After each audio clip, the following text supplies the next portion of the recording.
30 conseillers sur 33 ont répondu à l'appel du maire Aboubakar Yaya pour cette première session de la nouvelle équipe. Les 3 conseillers absents sont représentés par procuration. Cette deuxième session de l'année s'ouvre sous de bons auspices au regard des points inscrits à l'ordre du jour. Fini donc la campagne et place au développement, dit le maire Yaya Aboubakar dans son mot de bienvenue. Je me réjouis de votre présence à cette toute première session du conseil municipal issue des élections du 17 mai 2020. Tout en vous remerciant pour cela, je saisis en même temps l'occasion pour marteler à nouveau ce que j'avais dit à la cérémonie de passation de service le 9 juin dernier. Pour moi, et c'est sincère, la campagne est terminée et les intrigues politiques également. Le seul adversaire actuel, c'est le sous-développement de notre chère commune. Et pour le combattre, nous sommes tous ensemble réunis ici. Les éléments de l'armée qu'il faut.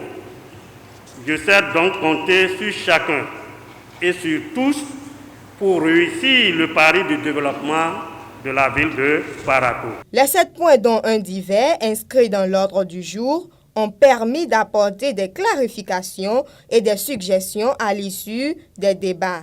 De façon résumée, tous ces points ont fait l'objet de discussions dans une ambiance de convivialité, de fraternité, afin qu'au finish, ce soit la ville de Parakou qui soit grandie. À cet effet, vous n'êtes pas sans savoir qu'une nouvelle loi interprétative a été votée par l'Assemblée nationale.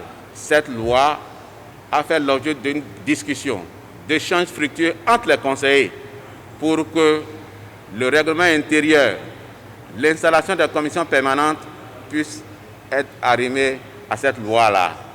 Donc voilà les 2 points qui ont fait l'objet d'échanges intéressants, mais par la grâce de Dieu, nous avons trouvé un consensus à travers la mise en place d'une commission ad hoc composée de 7 membres à travers la configuration politique au niveau de la municipalité.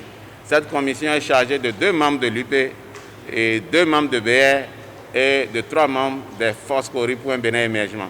Selon les instructions du maire, dans une décade, cette commission va commencer par réfléchir sur les statuts et règlements en conformité avec la nouvelle loi interprétative. Avec l'adoption des 7 points inscrits à l'ordre sans anicroche, l'on pourrait dire que c'est un bon de départ pour la nouvelle équipe.